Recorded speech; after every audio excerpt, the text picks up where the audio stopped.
Welcome to the Rise of the Goddess Collective. I am your host, Michelle Julian, and I am here to share with you an amazing guest, amazing guest. And Dawn McGee is someone that I've known for over 15 years. We actually met at a wellness center many years ago.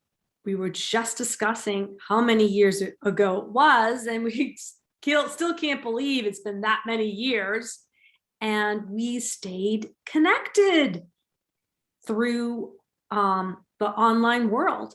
And now Dawn is going to share with us all of her juicy offerings that she offers.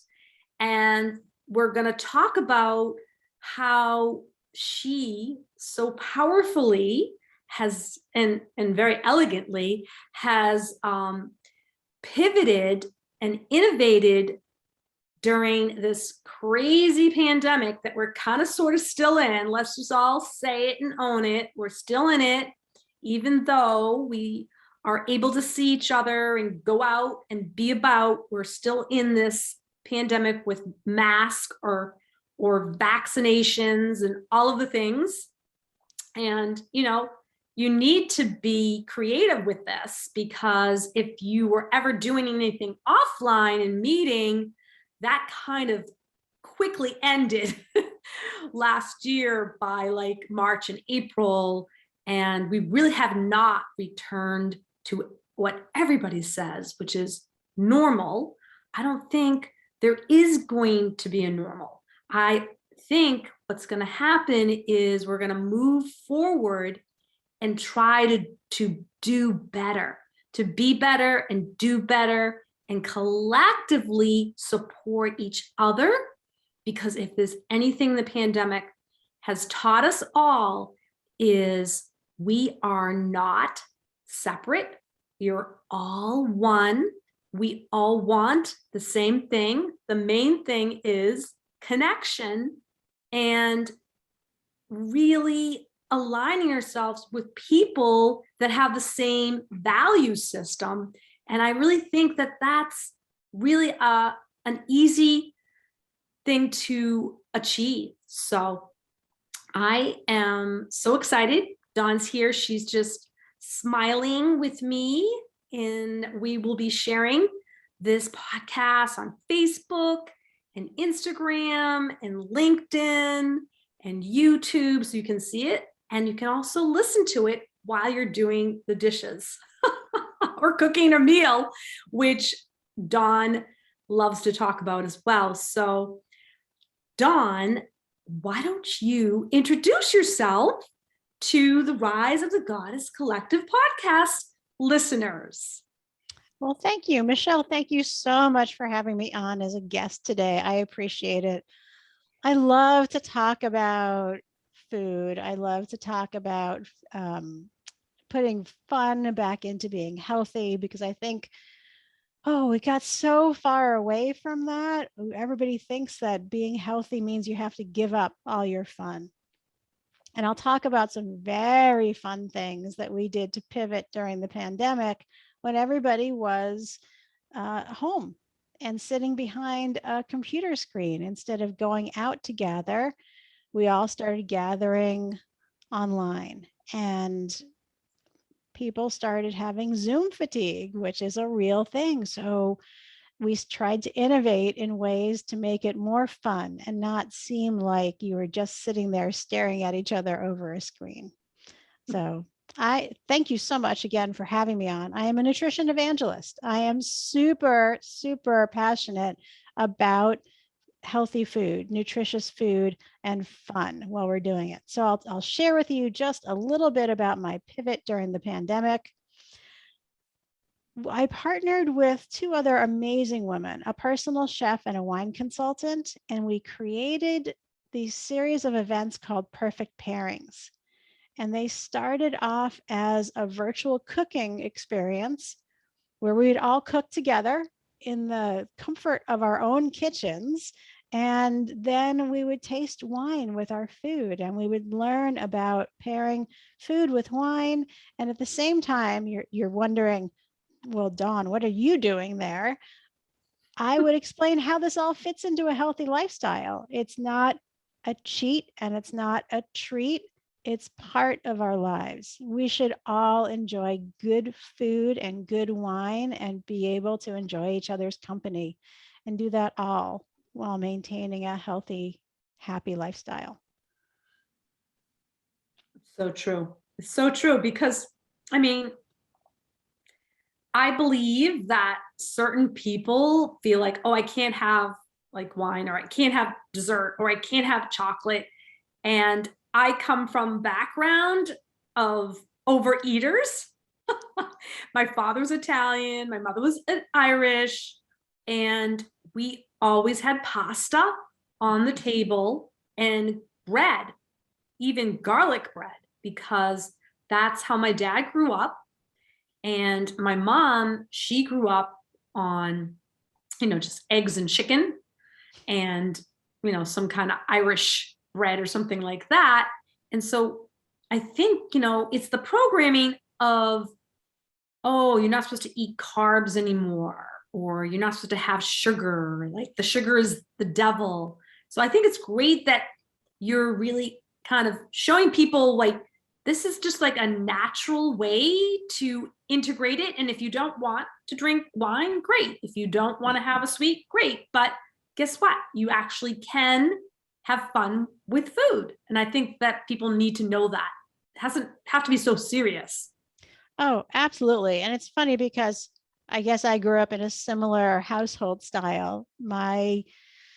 Our mode was meat and potatoes, right? My dad was a meat and potatoes guy. And it was finish everything on your plate because there are starving children somewhere in the world and you have to finish everything on your plate. And then food was about celebrating. If you were celebrating, you were eating. If you were mourning, you were eating. If you were going to visit somebody, you were eating and bringing food. It was everywhere all the time. And because of it, I never really learned healthy habits growing up. It was about quantity rather than quality. And so I like to help people shift from food being about how much more can I have to let me enjoy the flavors of what I am having, and making sure that what I'm putting into my body, when you assemble different flavors and different colors, you're going to be putting better things into your body, and that makes all the difference. Yes, definitely. I remember back in the day, I don't know if you remember Gold's Gym. Do you remember Gold's Gym in Needham? So I was working there and I had my practice there, my wellness practice there. And so I had this great opportunity to be around all these personal trainers and nutritionists. And there was one woman that was just so into vegetables. And she used to always say to us, if you don't have like orange and red and green on your plate, then you're not getting the vitality that you need. And also, she would like display it so it was so pretty that it made you want to do it. Right. Right. And again, that makes a ton of difference, right? So we say, eat the rainbow. And, that's a great shortcut. But why are you doing that? Well, you're doing it because you have different micronutrients in different colors of the vegetables, right? And so you are getting nutrition in the bucket of nutrition of vegetables. But if all you have every day is steamed broccoli, then you're only getting a subset of the micronutrients, the vitamins and the minerals that you really need. You really need a variety. You really need to eat the rainbow. Yes, definitely. Definitely. Because, how do we strengthen our body and our mind is really about food, right? Food, and people say this all the time, and I know people don't want to say it, but food is medicine. It's true. Food is your fuel, right? It fuels your brain, it fuels your body, it fuels everything. If you don't have good digestion and circulation, then you're not going to be able to think well. It is super important. You are so right. Mhm, mhm. So for you, as you know, going through the pandemic and seeing a lot of people kind of talk about how, you know, their diets were falling apart, they were ordering pizzas and just really being kind of like almost like college students, like gaining like 30 pounds or something. Like, what were you thinking like during the pandemic and in reference to like how you were going to help, you know, your clients with this journey of stress? Because it's stress eating really is what it's all about. It's true. And you know, at first nobody knew really what was going on, what you could do comfortably and safely and what you couldn't. And so I mean, I fell into the same over baking, over cookieing kind of habits. And then a couple of months in, I woke up and I said, wow, I am really missing an opportunity here. This is an opportunity where I'm home. I have a, you know, very reliable schedule. I could take this opportunity to work on some of my health goals that I had kind of put on the back burner for a while. Mhm.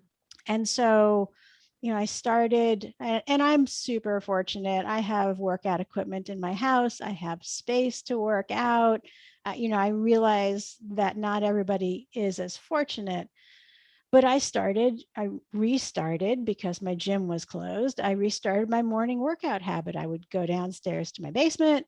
I would do my workout. I would do strength training. And I like to call it a positive upward spiral, because when you start doing that, then you want to feed your body better foods as well. And when you're feeding your body better foods, you have more energy. So you're going to do better with your workouts. You're going to see better performance. You're going to have more energy.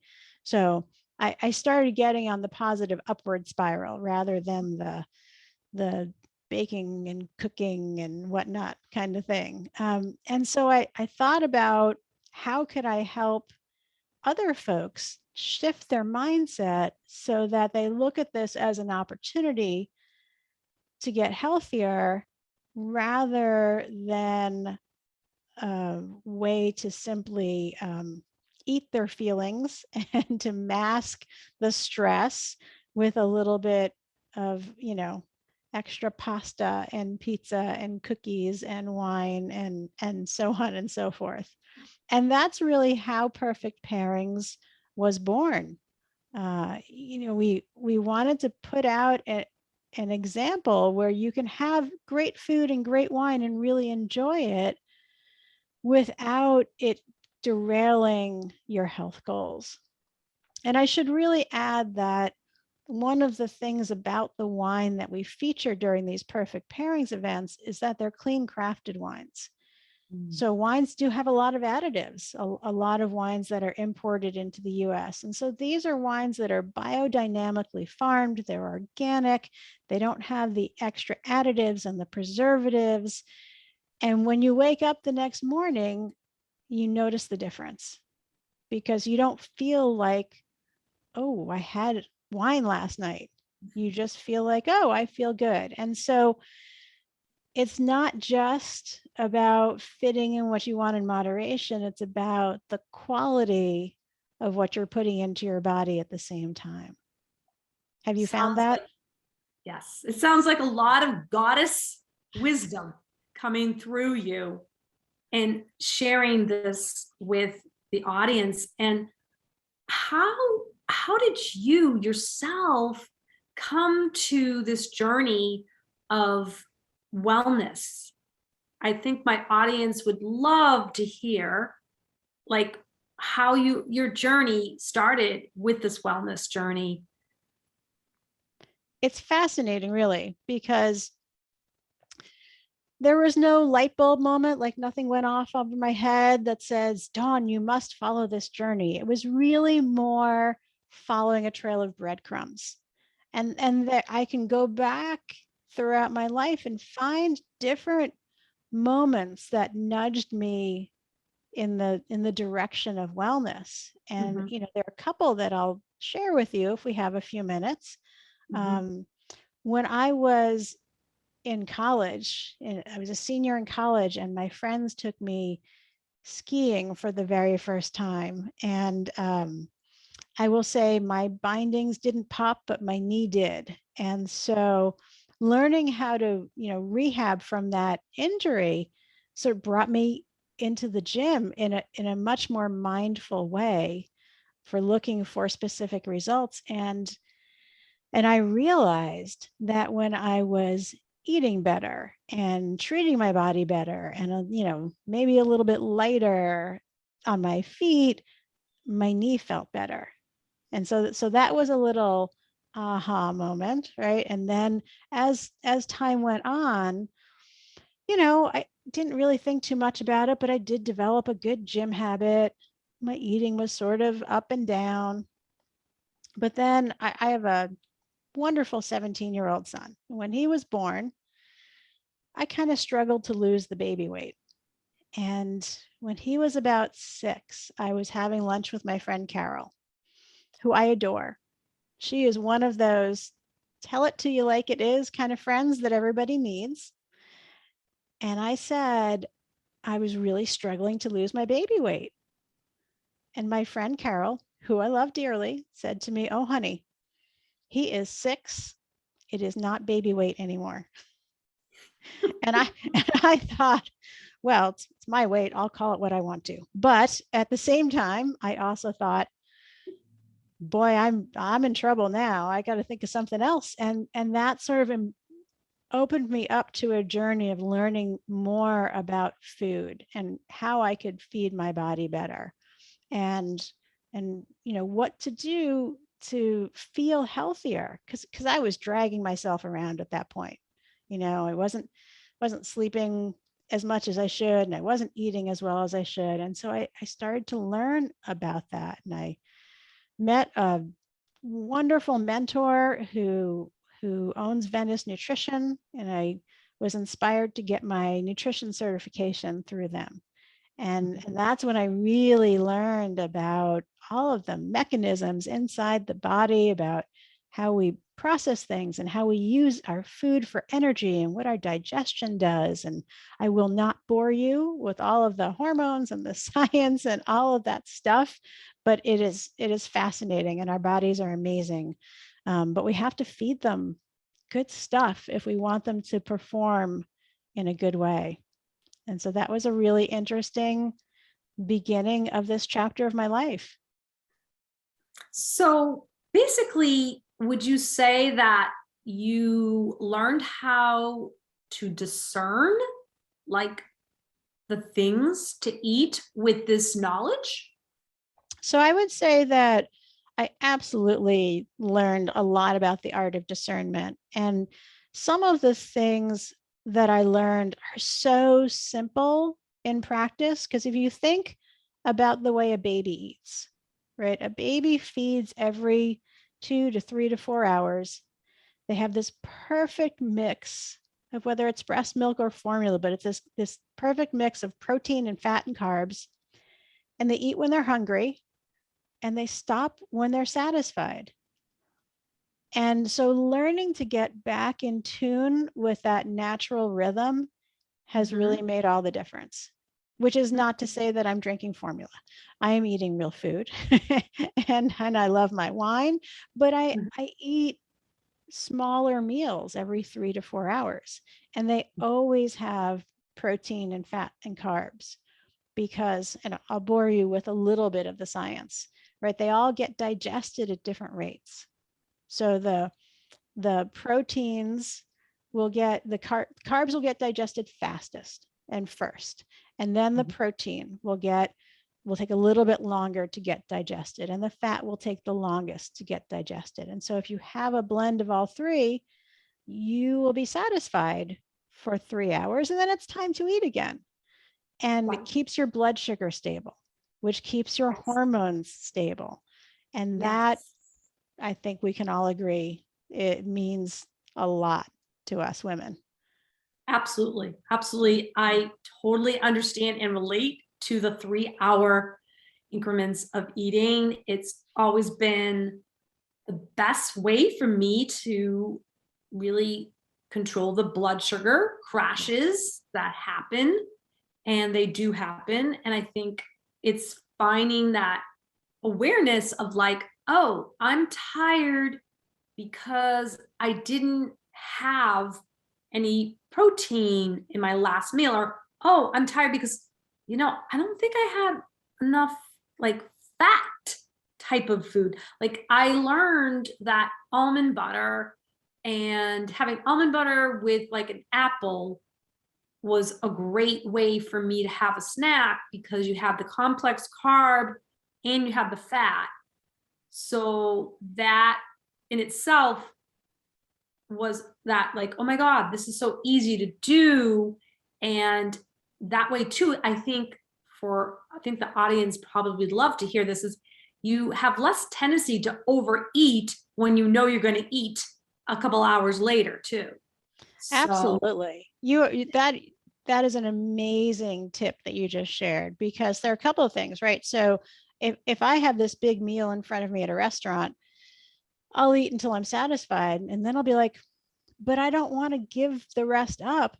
But now I know, well, I'm just going to pack it up and take it home. I'll have the rest in 3 hours so that I don't feel stuffed, and then I don't crash later either, which makes all the difference. I know when my blood sugar is starting to dip because I start daydreaming about the leftover pizza in my refrigerator. And that is a sure sign for me that I need to grab something to eat before I just eat the whole thing. Yeah, I totally get that. Funny thing is, my husband actually, when we started dating, we found out that we both ate the same way. We ate every 2.5 to 3 hours, and we would eat small meals because he would like carry nuts with him, and I was carrying, like maybe like a protein bar or something. And he had I think he had made some tea because we were going to go for a hike. And it was just great because to be around somebody that understood like, oh my God, my blood sugar is going to crash.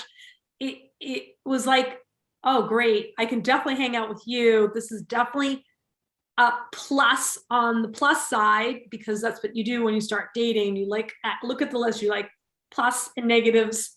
And not only that, but he loves to cook too. So that was another plus for my husband at the time. Well, my boyfriend, husband now at the time. And I think that, I think people generally are very surprised to hear that you should eat every 2 or 3 hours, small meals, because they think like, I'm not hungry. I'm not hungry. I can't eat that often. And I hear that response a lot with a lot of people. And what would you say to those people that are like, I don't understand. I can't be eating that.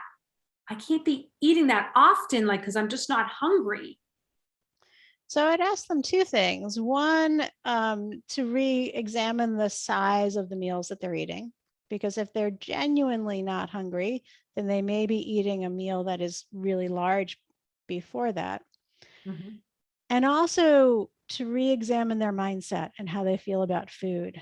I think a lot of people are brought up thinking that if you eat too often, you're going to gain weight, and that's not healthy. Where it's really the opposite is that if you eat small meals, and I call them right-sized meals because there's no perfect size. We are all different people, different sizes, different shapes, different metabolisms. The right size for you, which may take a little trial and error, every 3 to 4 hours, then you're not going to be hungry. You're not going to be full. You're not going to be cranky. you're going to be satisfied, and you just go about the rest of your day without spending the whole time thinking about food. Absolutely. Absolutely. Because, as a small business online, it's so easy because you can get to the point where you're doing a lot of sitting, right? You're on your computer, you're doing a lot of sitting. So if you are eating smaller meals, you're going to have less fatigue, like you said, and more energy. So that kind of anxiety that goes with, doing all that sitting can definitely be reduced. So what would you say, like for you, what's like one of your favorite, I guess you'd call it like a tip or a hack that to get you through the day with your kind of your journey with food and running your business online? Yeah, we spend a lot of time in front of our screens now, don't we? And so you probably can't tell, but I'm standing. So I have a desktop that raises and lowers. So sometimes I'll stand and sometimes I'll sit. And I will tell people, and they laugh, but I will tell people that sitting is the new smoking, right? So it's terrible for you to just sit there and not move. So I challenge people for a couple of minutes of every hour to move, to whether they are on a phone call and they do laps around their house, or whether they take the puppy out for a walk, or whether they're really have to be at their desk and they just do like 10 squats. Anything to get the blood flowing and get the body moving, because our blood and our circulation, that's our life. And if you're sitting, then it's not happening as well as it should be. And so get up, get moving. It improves everything. It improves absolutely everything. And that's my biggest hack for people, is to I take love it. every I hour love just to that get up. hack.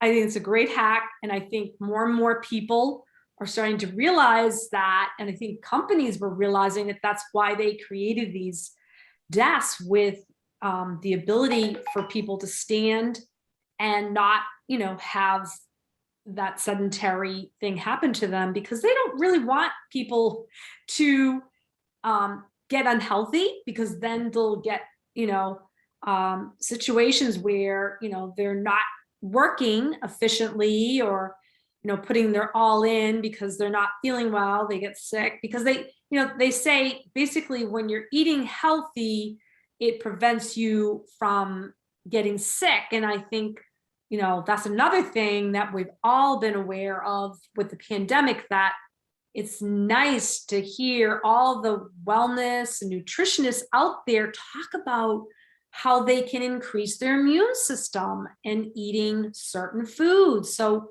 that's another area we kind of really didn't talk about it, and just kind of came to mind.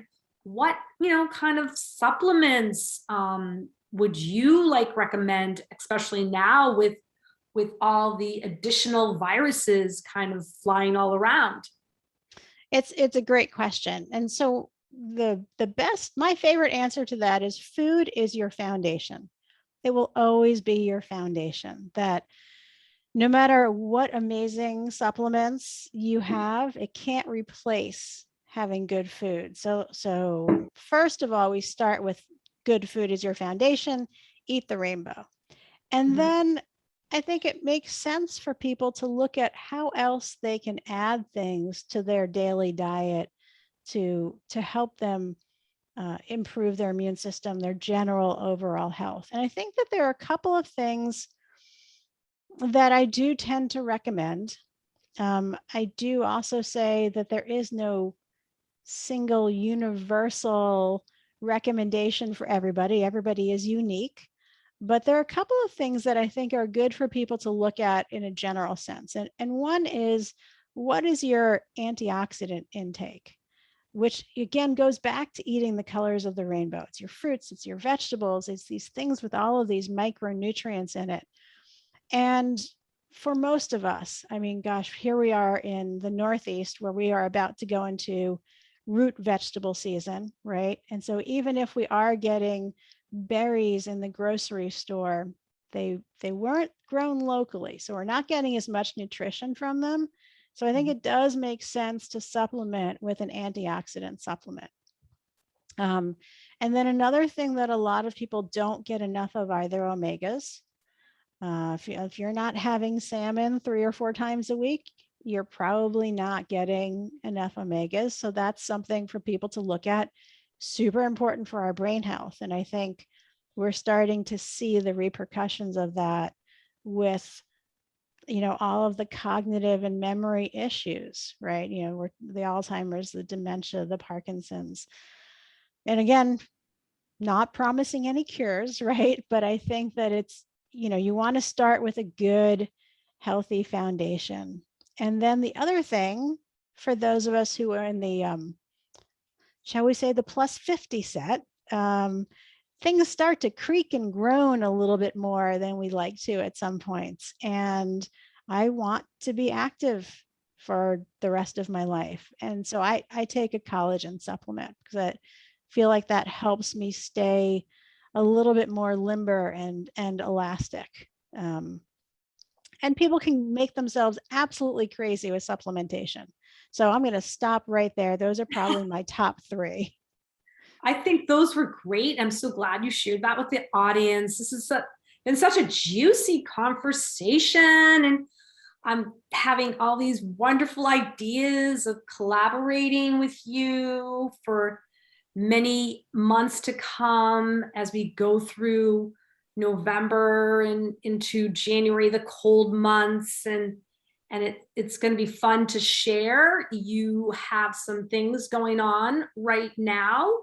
And I'd love you to share with the audience, because we'll probably end up publishing this by, I would think, next week, which is Okay. the 13th is one of your events.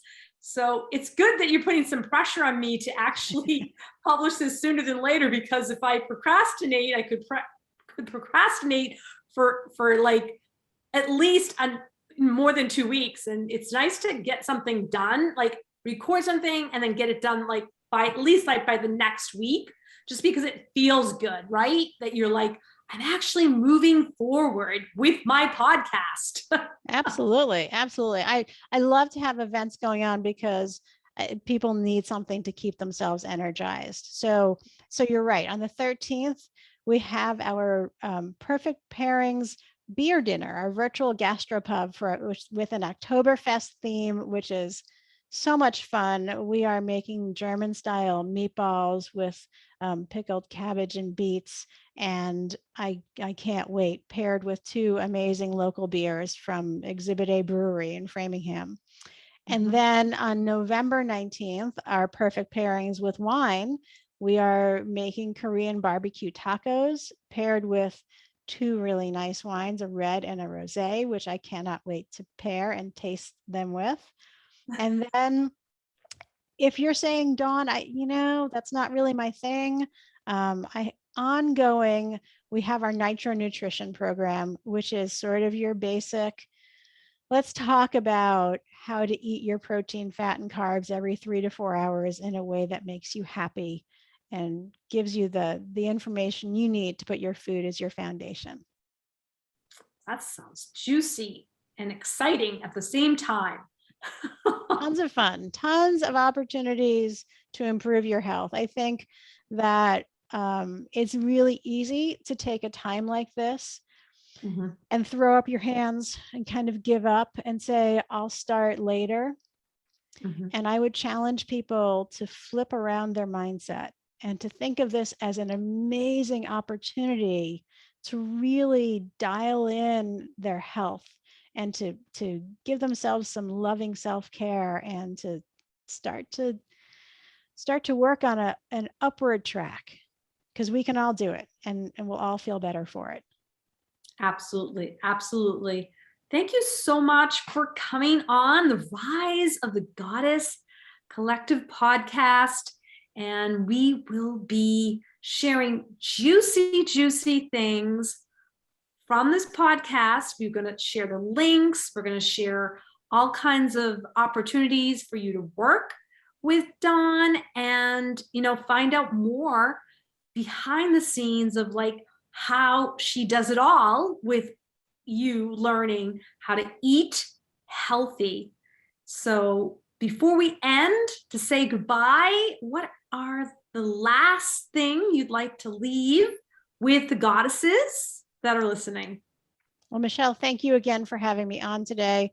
My wish for all of you lovely goddesses out there is that you live a life you love without being hungry, without feeling deprived, and without giving up your glass of wine with dinner.